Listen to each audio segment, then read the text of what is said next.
I'm Alex Jensen with English Why.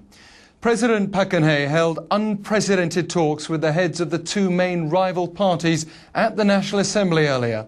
She sat down for three-way discussions with ruling Saenuri Party leader Hwang Woo-yea and the main opposition Democratic Party's Hang-gil before re-emerging at 5 p.m. The meeting had only been finalized last week at the suggestion of the president after a weeks-long parliamentary deadlock over a number of grievances held by the DP. Meanwhile, it was also a busy day north of the border where the inter-Korean Kaesong Industrial Complex rumbled back to life. Having been on ice since April, the facility restarted with a trial run involving more than half of the 123 South Korean firms based there. That after several rounds of negotiations between Seoul and Pyongyang. The two sides have also now exchanged final lists of people to be reunited later this month at the Mount Kumgang resort, with 96 names put forward by the South and 100 by the North. It comes as a senior North Korean diplomat headed to Beijing for talks as China continues to push for six-party dialogue aimed at denuclearizing the North. First Vice Foreign Minister Kim Kye-gwan's trip is a follow-up to talks he had with his Chinese counterpart Woo Da-wei in Pyongyang nearly 3 weeks ago. China's organised a conference for this Wednesday to mark the 10th anniversary of the launch of the currently stalled six-party talks, also involving South Korea and the US.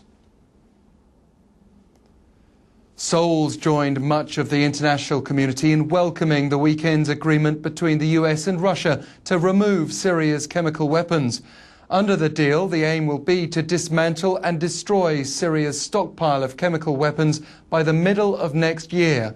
A statement by the Foreign Ministry here has praised the move, while also urging North Korea to quickly join the Chemical Weapons Convention. Japan continues to pressure Seoul to lift its import ban on fisheries products from Fukushima and regions surrounding a much publicized leak of radioactive water.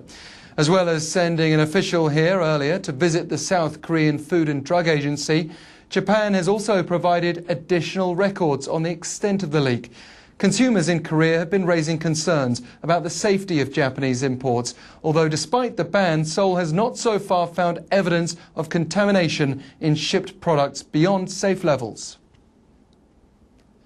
A more hidden danger has been uncovered by plans to restrict television commercials for energy drinks to protect children from watching them.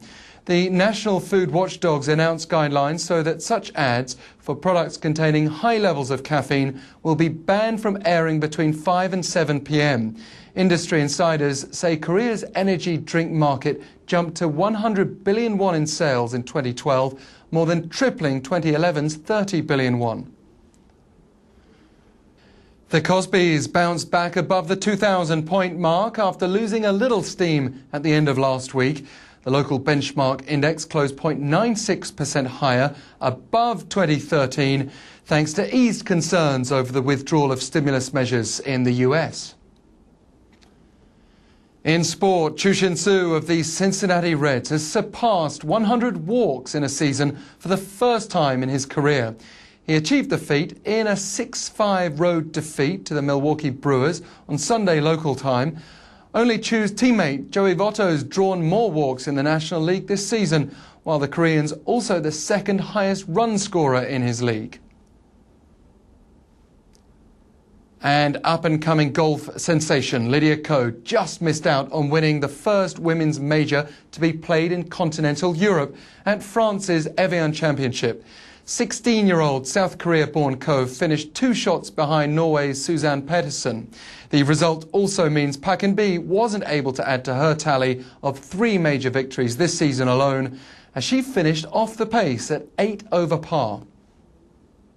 You've been watching English Why. Your News Why headlines are coming up.